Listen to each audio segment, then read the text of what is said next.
Hello అండి అందరికీ. అటుకులు ఉప్మా ఎలా రెడీ చేయాలో అనేది ఈ వీడియోలో చెప్తున్నాను. ముందుగా అయితే 5 నిమిషాలతో పాటు అటుకులు అనేవి నానబెట్టుకొని ఆ వాటర్ అనేవి వంపేసుకొని ఉంచుకోవాలి. నెక్స్ట్ పల్లీలు అనేవి వేపుకోనండి.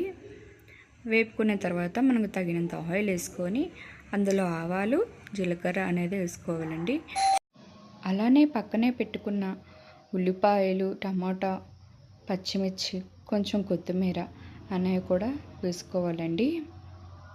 వేసుకున్న తర్వాత మగ్గేంతవరకు కలుపుకోవాలండి. నా ఛానల్ కనుక ఫస్ట్ టైం చూసుంటే సబ్స్క్రైబ్ చేసుకోండి. మరికొన్ని వీడియోస్ కోసం లైక్ చేసి షేర్ చేయండి. మీరు లైక్ చేస్తే మరికొంతమందికి ఈ వీడియో అనేది వెళ్తుందండి.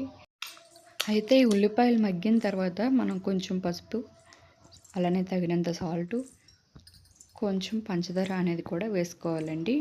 టేస్ట్ చాలా బాగుంటుంది. ఇవన్నీ అయిపోయిన తర్వాత మనం ముందుగా పక్కన పెట్టుకున్న అటుకులు అనేవి ఇప్పుడు వేసుకుంటామండి.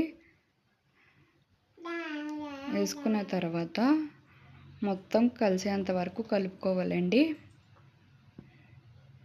ఆ అటుకులకి మొత్తం కలిసేంత వరకు మనం కలుపుకోవాలి. ఒకసారి నా ఛానల్లో ఉన్న వీడియోస్ అన్నీ కూడా చూడండి. చూసి నచ్చితే కనుక లైక్ చేయండి. సబ్స్క్రైబ్ మాత్రం చేసుకోకుండా మర్చిపోవద్దు. చూడండి మొత్తం అనేది కలిసింది. కలిసిన తర్వాత మనం ముందుగా పెట్టుకున్న పల్లీలన్నీ వేసుకోవాలి.